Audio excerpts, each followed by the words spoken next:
Good morning mga bossing. Meron tayong big bike dito. Versus Kawasaki 650. Ayaw mag-start. Motor to ng tropa.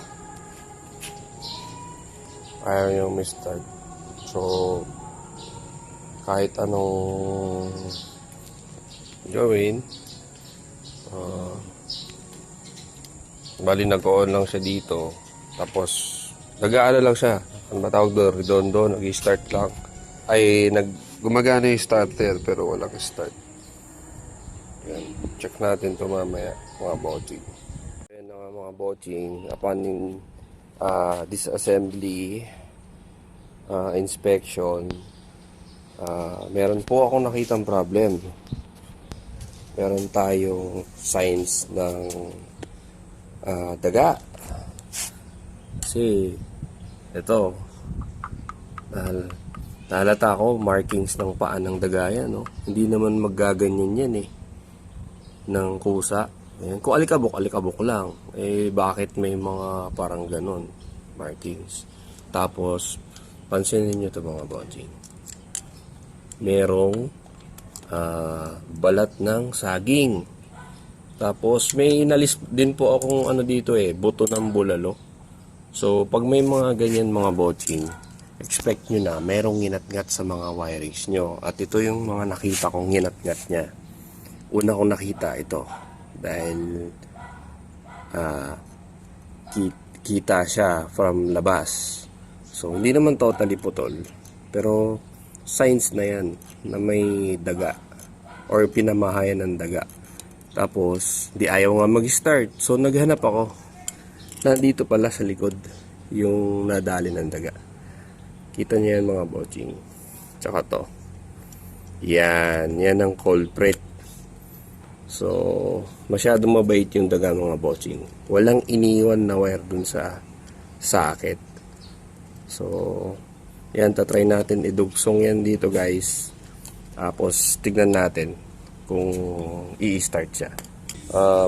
Buti na lang at meron pang natirang kahit pa paano pag kakapitan ng wire. So maghihinang tayo dito.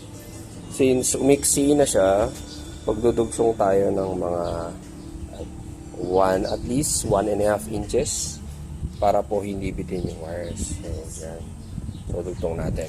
After nyo hinangan mo na yung dugtong dito, hinangan nyo rin yung kabila, yung idudugtong. So, one by one, hinangin nyo siya.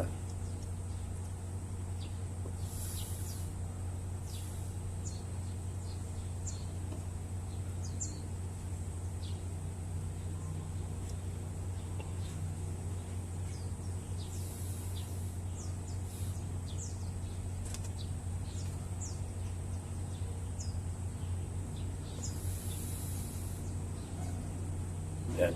After nyo hinangin, maglagay kayo ng shrinkable tube. Pwede rin hot tape, pero I prefer shrinkable tube. Yan. Yan. Ito tandaan nyo na kasi maiksi siya. Color coded naman yun So picturean nyo or tandaan nyo kung saan yung wire. Kasi kung red, syempre doon po sa red, yellow, blue, blue.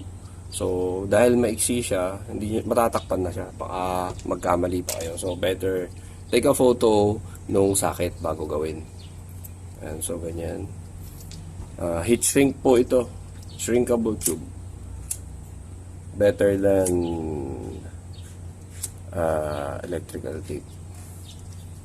So applyan natin siya ng heat using lighter. Siyempre tansyahin nyo, huwag nyo naman susunugin mga bossing, no? Makaramdam lang ng konting init yan sasara na yan. Ito kabaligtaran, kung yung iba nainitan, bumubuka, ito pag nainitan, sumisikip. Yan. Alam nyo na yun kung ano yun, no, mga bossing. Ito para mahangin bossing, hangin. Ayan o. Tapos same dun sa other end na gagawin nyo, dudugtong sa motor. Okay? So So ayan na mga boching, nadugtong na natin. Ayan na siya. Then tinakpan na natin yung nabalatan dito. Lagyan na natin yung battery. So nilagay ko lang temporarily yung tangke para lang malaman natin kung i-start. Okay, on natin yung ignition. So gumana yung kanyang pump. So start na natin. Yun, no? Restart siya mga boching. Kapit na na buhay natin mamaya mga boching. So at least okay na siya, wala nang problem. Yun lang.